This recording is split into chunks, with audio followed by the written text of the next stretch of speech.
Quelle stratégie choisir entre l'achat-revente et l'investissement locatif? C'est ce que je vous propose de voir ensemble dans cette vidéo.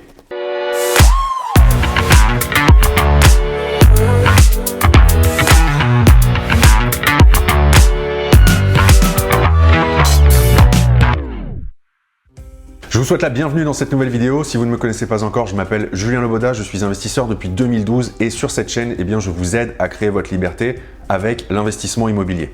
Alors ça, c'est une question qui revient souvent. Achat-revente, location, qu'est-ce qui est le plus intéressant quand on veut investir dans l'immobilier et quelle stratégie adopter? Je vais peut-être vous décevoir, mais il n'y a pas de réponse toute faite pour la simple et bonne raison que le choix que vous allez faire va dépendre de vos objectifs et donc de votre stratégie. Il y a des personnes qui vont jurer que par l'une ou par l'autre de ces stratégies, mais finalement, moi j'ai envie de vous dire que ça va vraiment répondre à un objectif, c'est est-ce que vous préférez vous créer une rente, auquel cas vous allez plutôt vous tourner vers l'investissement locatif, puisque vous allez percevoir des loyers tous les mois, ou est-ce que vous préférez plutôt vous créer un capital important de façon assez rapide en vous retournant vers l'achat-revente. Donc vous allez acheter un bien, vous allez le revendre en espérant faire une plus-value.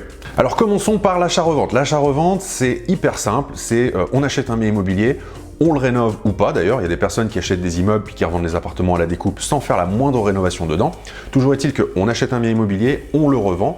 L'objectif, comme n'importe quel produit, et l'objectif étant de faire une marge, donc de faire un bénéfice au moment de la revente. Et cette stratégie, elle peut vous permettre de vous générer plusieurs dizaines, voire plusieurs centaines de milliers d'euros en quelques mois. Alors ça peut varier de 6-7 mois à 1 an, 2 ans, 3 ans éventuellement. Mais l'objectif, c'est de faire beaucoup d'argent rapidement. Alors il y a un avantage qui est indéniable, c'est que vous n'avez pas de locataire à gérer. Concrètement, vous êtes le seul maître à bord, vous faites votre opération et vous n'allez pas vous embêter à gérer, à faire de la gestion locative et vous allez aussi avoir la possibilité de faire un gain qui est important. Par contre, s'il y a des avantages, bien sûr, il y a aussi quelques inconvénients. Il ne faut surtout pas vous tromper dans vos calculs parce que vous allez miser votre rentabilité, vous allez miser votre investissement sur la base d'une plus-value que vous allez réaliser. Si vous vous plantez dans les calculs, c'est-à-dire que si vous estimez mal les travaux ou si vous estimez mal les coûts annexes ou la fiscalité ou le prix de vente réel de votre bien immobilier, vous allez peut-être vous retrouver dans une situation où l'opération ne va plus être si rentable que ça. Donc ça, c'est quelque chose qu'il faut vraiment bien garder en tête. Autre inconvénient, ne pas anticiper la fiscalité parce qu'en fonction de la façon du statut sous lequel vous allez investir, la fiscalité ne va pas du tout être la même. Donc ça, c'est pareil, ne faites pas l'erreur de vous lancer sans préparation parce que vous pouvez très bien vous imaginer avoir une belle plus-value et puis là, vous avez une fiscalité qui vous tombe dessus et qui vous pompe pas loin de la moitié de votre plus-value. Donc ça, c'est vraiment extrêmement important aussi. Et le troisième inconvénient, c'est en cas de crise, en cas de retournement de marché. Parce que là, pour le coup, dans l'achat-revente, vous êtes vraiment tributaire des prix du marché de l'immobilier à l'achat et à la vente. C'est-à-dire que si entre le moment où vous achetez et le moment où vous comptez revendre, le marché baisse de 25%, alors je ne vous le souhaite pas, mais ça pourrait arriver, potentiellement vous pouvez vous retrouver à revendre, dans le meilleur des cas au prix auquel vous l'avez acheté, mais dans le pire des cas à perdre de l'argent. Donc ça aussi c'est un inconvénient et donc il faut bien être sûr de son coût.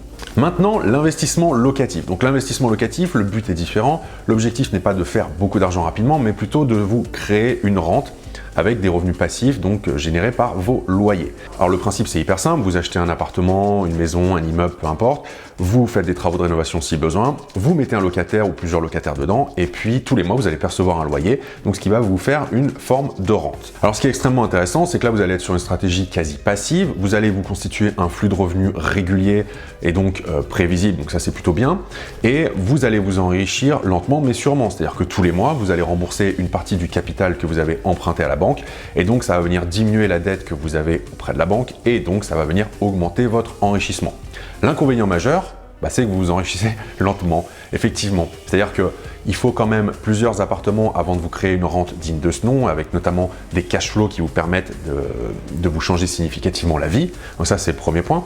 Mais également, vous allez avoir aussi des locataires à gérer. Donc ça, c'est un point qu'il faut bien prendre en compte aussi parce que du coup, ça fait une contrainte supplémentaire. Bon, là, on arrive à ce moment de la vidéo où vous dites « Ok, Julien, mais finalement, tu n'as pas vraiment répondu à la question. Qu'est-ce qu'on choisit entre les deux stratégies ?» J'ai envie de vous dire pourquoi pas cumuler les deux. Là, je vais vous faire un petit retour d'expérience perso. J'ai démarré avec l'investissement locatif et il se trouve que j'ai revendu quelques biens Et en l'occurrence, j'ai pu percevoir la puissance de la plus-value qui est générée au moment de la revente. Et avec le recul, je peux vous dire aujourd'hui que je pense que c'est une bonne stratégie de cumuler les deux parce que c'est vraiment ce qui va vous permettre d'accélérer votre enrichissement.